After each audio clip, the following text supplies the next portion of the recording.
ବହୁତ ଦିନ ତଳର କଥା। ଅଗନା ଅଗନି ବନସ୍ତରେ ରହେ ଗୋଟିଏ ବୁଢ଼ା ଭାଲୁଟିଏ।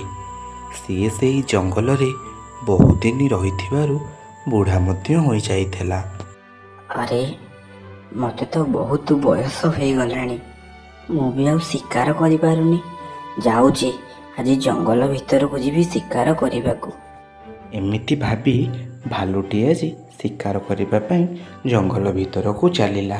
ଶିକାର ଅନୁସନ୍ଧାନରେ ଯାଇ ଜଙ୍ଗଲ ଭିତରେ ପହଞ୍ଚିଗଲାଣି। ଦେଖିଲା ଗୋଟିଏ ବଳଦ ଆଜି ମରି ପଡ଼ିଛି। ବଳଦକୁ ଦେଖି ଭାଲୁ ଆଜି ଭାରି ଖୁସି ହୋଇଗଲା। ଆରେ ବା, ମୋତେ ଆଉ ଶିକାର କରିବାକୁ ପଡ଼ିବନି। ଯାହା ହଉ, ଏଠି ତ ଆଗରୁ ଗୋଟେ ମରିକି ବଳଦଟେ ପଡ଼ିଛି। ଯାଉଛି ଆକୁ ପେଟ ପୂରେଇ ଖାଇବି। ଏମିତି କଥା ଭାବି ଭାଲୁ ଆଜି ମରିଥିବା ବଳଦଟାକୁ ଖାଇବାକୁ ଚେଷ୍ଟା କଲା। ଆରେ ଏ ମାଂସଟା ତ ଭାରି ଟାଣ, ମୋ ଦାନ୍ତରେ ବି ଛିଡ଼ୁନି। ମୁଁ ଆକୁ କେମିତି ଖାଇବି? ସେହି ସମୟରେ ଜଙ୍ଗଲର ରାଜା ସିଂହ ଆଜି ସେହି ବାଟରେ ଯାଉଥିଲେ। ଏମିତି ସେ ଚାଲି ଚାଲି ଯିବା ସମୟରେ ତାଙ୍କୁ ଭାଲୁ ଡାକି କହୁଛି, ମହାରାଜ, କୁଆଡ଼େ ଯାଉଥିଲେ? କିଛି କାମ ଥିଲା କି ଆପଣଙ୍କର? ମୁଁ ଯୁଆଡ଼େ ଯାଏ ତମର କ'ଣ ଅଛି? ତମକୁ ପଚାରିବାକୁ କିଏ ସାହସ ଦେଲା? ନାଇଁ ମାନେ ମହାରାଜ, ମୁଁ ସେମିତି ପଚାରି ଦେଉଥିଲି। ମୁଁ ଗୋଟେ ଶିକାର କରିଛି ତ, ଆପଣ ଯଦି ସେ ଶିକାରକୁ ଟିକେ ଖାଇଦିଅନ୍ତି ତାହେଲେ ମୋ ଜୀବନ ଧନ୍ୟ ହୋଇଯାଆନ୍ତା।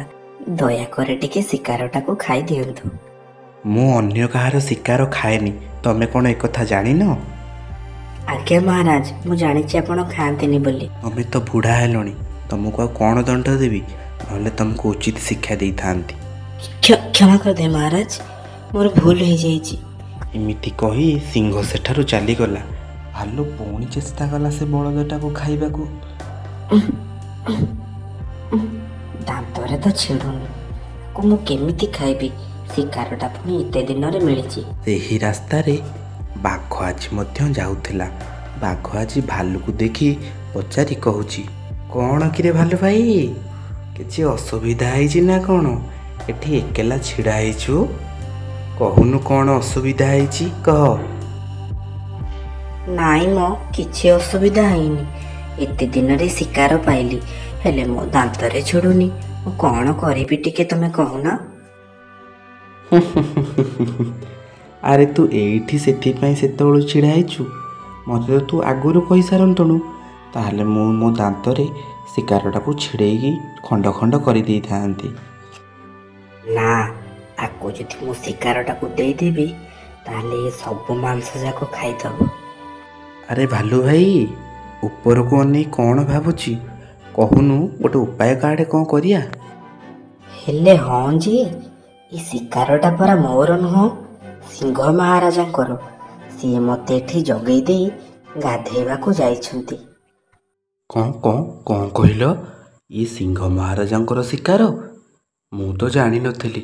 ହେ ବାପ, ମୁଁ ଯାଉଛି ଏଠୁ। ସିଏ ଜାଣିବେ ଯଦି ମୋତେ ମାରି ଖାଇଦେବେ। ଆଉ ହଁ, ତମେ ବି ଟିକେ ଦେଖିକି ଜଗିକି ଥବ।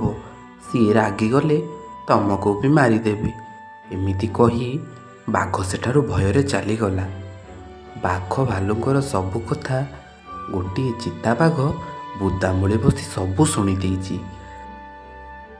ବାଘ ଯେମିତି ସିଂହ ଭୟରେ ସେଠାରୁ ଚାଲିଯାଇଛି, ଚିତାବାଘ ଠିକ୍ ସମୟ ମନେ ଭାବିଲା। ବାଘକୁ ତ ମିଛ କହି ଏଠାରୁ ପଠେଇଦେଲି, ହେଲେ ମୁଁ ଏ ବଳଦଟାକୁ କେମିତି ଖାଇବି? ତାକୁ ତ ମୋ ଦାନ୍ତରେ ବି ଛିଡ଼େଇ ହଉନି। ଏହି ସମୟରେ ଚିତାବାଘ ସେ ବୁଦାମୂଳରୁ ବାହାରି ଆସି ଭାଲୁ ଭାଇକି କହୁଛି, କ'ଣ ଭାଲୁ ଭାଇ, ତୁ ଆଜି ବୁଢ଼ା ହେଇଗଲାଣୁ ସତ, ହେଲେ ବେଶ ଭଲ ଭାବରେ ଜାଣିଛୁ କେମିତି ଶିକାର କରା। ଚିତା ଭାଇ, ତମେ କ'ଣ କହୁଛ ମୁଁ କିଛି ବୁଝିପାରୁନି। ସତରେ ତୁ ଜମା କିଛି ଜାଣିପାରୁନଥିବୁ। ଆରେ ତମେ କ'ଣ କହୁଛ ଖୋଲିକି କହିଲେ ତ ମୁଁ ବୁଝିବି। ଏଇ ଶିକାର କଥା କହୁଛି। ଏ ଶିକାରଟାକୁ ତମେ କୋଉଠୁ ପାଇଲ, ସତ କୁହ।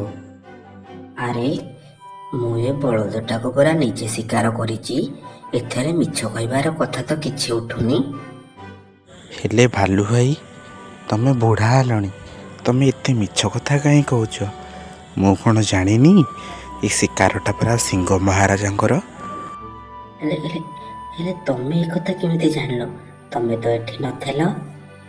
ଭାଲୁ ଆଜି ଚିତାବାଘର ସବୁ କଥା ଶୁଣି ମନେ ମନେ ଭାବୁଛି।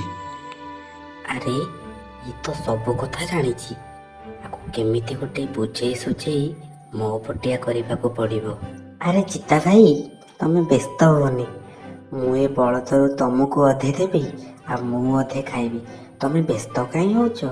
ଏକଥା କାହା ଆଗରେ ହେଲେ କହିବ ନାହିଁ। ନା, ଏକଥା ମୁଁ କାହା ଆଗରେ କହିବିନି, ହେଲେ ଗୋଟେ ସର୍ତ୍ତରେ। ମୁଁ ଆଗ ବଳଦର ସବୁ ମାଂସ ଅଧା ଖାଇବି, ତାପରେ ଯାହା ବଳିବ ତମେ ଖାଇବ। ହଉ, ତମେ ଯାହା କହୁଛ ଆଉ, ଏବେ ତମେ ତାକୁ ଖାଅ। ଏମିତି କଥାବାର୍ତ୍ତା ହୋଇ ଚିତାବାଘ ଆଜି ବଳଦଟିକୁ ଖାଇବାକୁ ଲାଗିଲା। ଆଜି ତାକୁ ଖାଇ ତାର ମୋଟା ଚମଡ଼ାଟାକୁ ଉଠେଇ ଦେଇଛି। ଏହି ସମୟରେ ଭାଲୁ କହୁଛି, ଚିତା ଭାଇ, ଜଲ୍ଦି ଚାଲ। ସିଂହ ମହାରାଜ ଏଇଆଡ଼େ ଆସୁଛନ୍ତି।